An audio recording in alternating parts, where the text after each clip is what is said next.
боксерите са без почивка по коледните празници, затова аз имам на гости боксер, който ще ни разкаже защо е така и какво се случва с боксерската гилдия в България.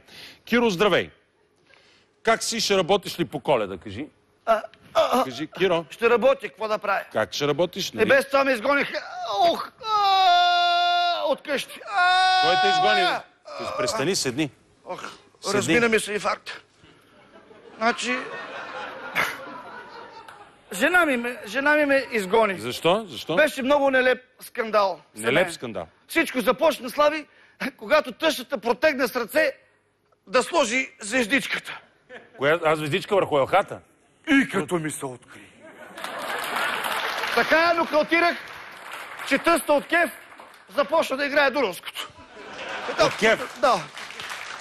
Не е хубаво да има насилие по празниците, нали, Киро? Да.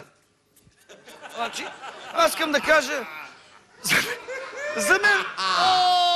Значи искам само да кажа, за мен Коледа винаги е свързана с насилие. Надушвам, че това е мой парфюм.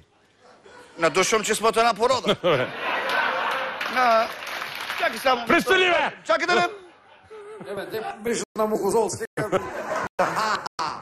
За кой ме питаш, Славчо?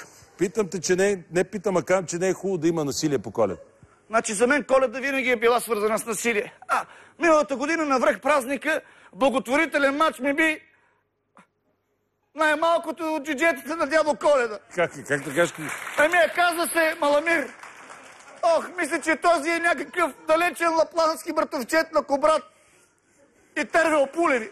Как се кажеш, ти бие джудже, бе? Аз си искам си мъж. Би ме. Така, понеже джуджето на ръст ми е до кръст. Удреше ме на най-лошото място.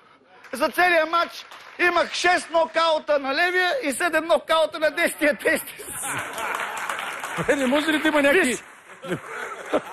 Не искам да виждам нищо. Не може ли да има някакви хубави спомени от коледните празници? Значи имам една Коледа, имах любовна игра с Снежанка. Любовна игра? Любовна игра с Снежанка. Да. Какво стана? Нищо. Жена ми така изревнува, че ме би с технически нокаут в третия рунд.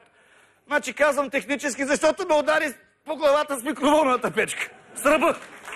Значи ти си имал любов... Направо тук ме изгори котлоня.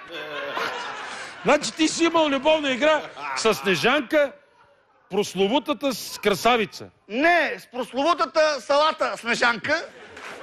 Бях много пян. А как е дядо ти, между другото? Зле. Що? На миналата Нова година загуби 3 пръста на дясната ръка. Да не е пострадал от пиратка? Не, получи тежки обгарания от шляпането. Киро, твоето семейство е много странно, между много другото. е странно, глупо. Направо ме е срам, че ви познавам, да ти кажа. И мене ме е срам, че...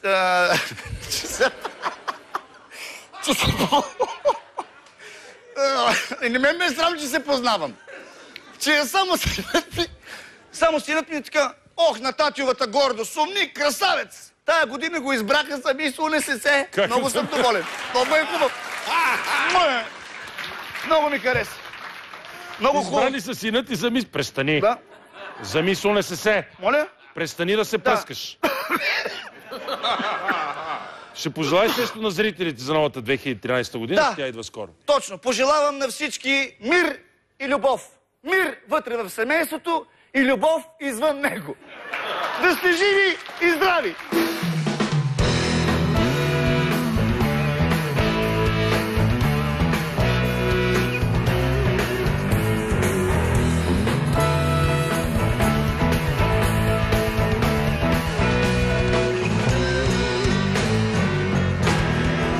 Уважаеми зрители, това е всичко от нас за тази вечер. Гледайте ни утре точно